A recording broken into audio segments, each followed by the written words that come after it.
Hello বন্ধুরা, কেমন আছেন? নিয়ে এলাম আবারও একটি সুখবর।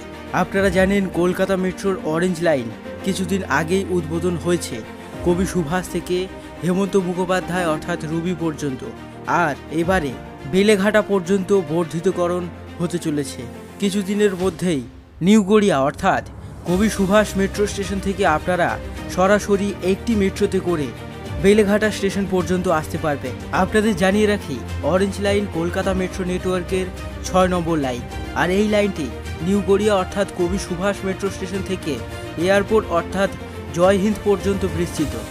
নিউ গড়িয়া অর্থাৎ কবি সুভাষ থেকে জয় হিন্দ এয়ারপোর্ট পর্যন্ত এই রুটের দূরত্ব 30 কিলোমিটার। এবং আপনারা জানেন নিউ গড়িয়া স্টেশন অর্থাৎ কবি সুভাষ থেকে হেমন্ত মুখোপাধ্যায় অর্থাৎ রুবি পর্যন্ত কিছুদিন আগেই এই মেট্রো পরিষেবা শুরু হয়েছে। এই পথের দূরত্ব 5.8 কিলোমিটার।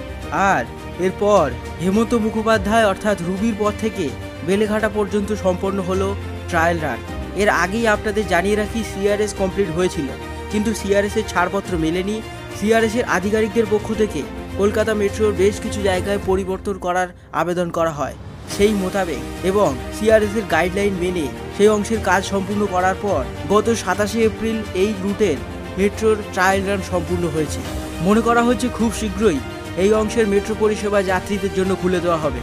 রুবি থেকে বেলেঘাটা পর্যন্ত এই অংশের মেট্রো পরিষেবা একবার শুরু হয়ে গেলে আপনারা সরাসরি মেট্রো করে নিউ গড়িয়া কবি সুভাষ স্টেশন থেকে সরাসরি বেলেঘাটা পর্যন্ত আসতে পারবেন।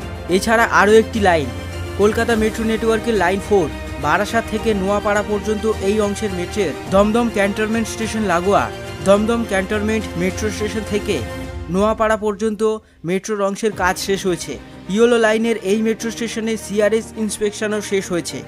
মনে করা হচ্ছে ইয়েলো লাইনের এই ছোট্ট অংশ দমদম ক্যান্টনমেন্ট থেকে নোয়াপাড়া পর্যন্ত এবং অরেঞ্জ লাইনের বর্ধিতকরণ হেমন্ত মুখোপাধ্যায় রুবি থেকে বেলেঘাটা পর্যন্ত একই সঙ্গে একই দিনে উদ্বোধন হতে পারে। আপনাদের জানিয়ে রাখি, অরেঞ্জ লাইনের ভবিষ্যতে আপনারা এয়ারপোর্ট পর্যন্ত আসতে পারবেন। ইতিমধ্যেই হেমন্ত মুখোপাধ্যায় পর্যন্ত আসা যাচ্ছে। অরেঞ্জ লাইনে কবি সুভাষ মেট্রো স্টেশন থেকে আপনারা সরাসরি যুক্ত হয়ে যেতে পারবেন কলকাতা মেট্রো নেটওয়ার্কের লাইন 1 অর্থাৎ ব্লু লাইনে। ব্লু লাইনটি কবি সুভাষ থেকে দক্ষিণেশ্বর পর্যন্ত বিস্তৃত। আর এই লাইনের সঙ্গে যুক্ত হয়েছে ইস্ট ওয়েস্ট মেট্রো লাইন অর্থাৎ লাইন 2 গ্রিন লাইন যাকে আপনারা বলতে পারেন। আর আগামীতে এই লাইনের সঙ্গেও পার্পল লাইন যুক্ত হয়ে যাবে। আপনাদের জানিয়ে রাখি, রবি অর্থাৎ হেমন্ত মুখোপাধ্যায় স্টেশনের পর থেকে কিছুদিনের মধ্যেই উদ্বোধন হতে চলা বেলেঘাটা মেট্রো স্টেশনের মাঝে কোন কোন মেট্রো স্টেশনগুলি রয়েছে। হেমন্ত মুখোপাধ্যায়ের পর রয়েছে ভিআইপি বাজার, তারপর রয়েছে ঋত্বিক ঘটক, সায়েন্স সিটি, বরুণ সেনগুপ্ত এবং সর্বশেষ বেলেঘাটা মেট্রো স্টেশন। মাঝে পড়ছে 3টি মেট্রো স্টেশন, ভিআইপি বাজার, ঋত্বিক ঘটক এবং বরুণ সেনগুপ্ত। বন্ধুরা, আজকের এই ভিডিওটি এ পর্যন্তই। অরেঞ্জ লাইনের এই আপডেটটি আসার পর এই ভিডিওটি বানিয়ে আপনাদের সঙ্গে শেয়ার করলাম। উদ্বোধনের দিন কবে হতে পারে, অরেঞ্জ লাইন কিংবা ইয়েলো লাইন এই অংশের মেট্রো কবে উদ্বোধন হবে, এই ছোট্ট অংশের ট্রায়াল রান সম্পূর্ণ তো হয়েই গেছে, আপনাদের জানাতে থাকবো। চ্যানেলে নতুন হয়ে থাকলে অবশ্যই সাবস্ক্রাইব করে নেবেন এই ধরনের ইনফরমেশন পেতে। আর ভিডিওটি ভালো লাগলে অবশ্যই লাইক করবেন এবং শেয়ার করতে ভুলবেন না। আগামী দিনে এই রুটে যে সমস্ত মানুষজন যাত্রা করবেন তাদেরকে অবশ্যই শেয়ার করতে ভুলবেন না।